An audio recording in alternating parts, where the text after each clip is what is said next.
بسم اللہ الرحمن الرحیم۔ السلام علیکم۔ ہر نئے زمانے میں قرآن کی حقیقت آشکار ہوتی رہے گی۔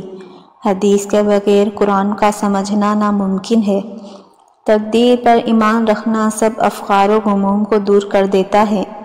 زیادہ بولنے سے بڑھ کر انسان کے لیے کوئی چیز بری نہیں۔ مجلس میں بیٹھنے کا معزز طریقہ یہ ہے کہ قبلہ منہ ہو کر بیٹھا جائے۔ جب تم کو اپنے اچھے عمل سے مسرت اور برے کام سے رنج ہو تو تم مومن ہو۔ دنیا مومن کے لیے قید خانہ اور کافر کے لیے جنت ہے۔ رہو بھائیوں کی طرح، معاملہ کرو اجنبیوں کی طرح۔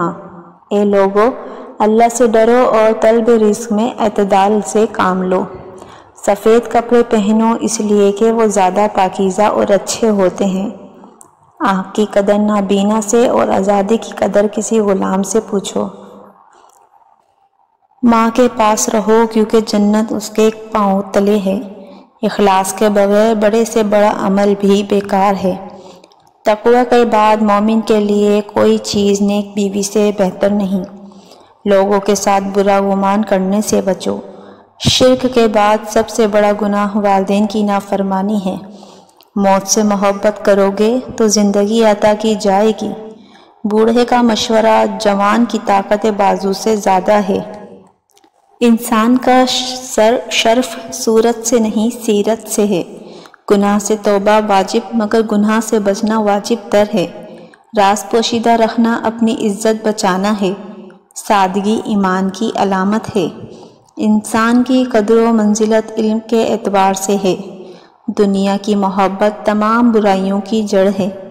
تیرا عمل عقائد کی دلیل ہے اور ظاہر باطن کی علامت ہے۔ چھوٹے ذہن میں ہمیشہ خواہش اور بڑے ذہن میں ہمیشہ مقصد ہوتا ہے۔ سنت کے مطابق معتدل عمل بدعت کی بڑے سے بڑے مجاہدے سے بہتر ہے۔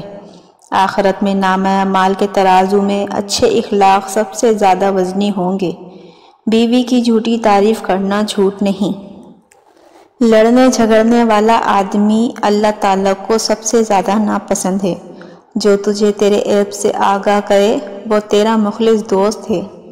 استاد مغلیہ سلطنت کے زوال کے اسباب بتاؤ۔ شاگرد بڑی دکھ بھری باتیں ہیں، نہ پوچھے۔ کسی مسلمان کی عیادت کرنے والا اپنا گھر جنت میں بنا لیتا ہے۔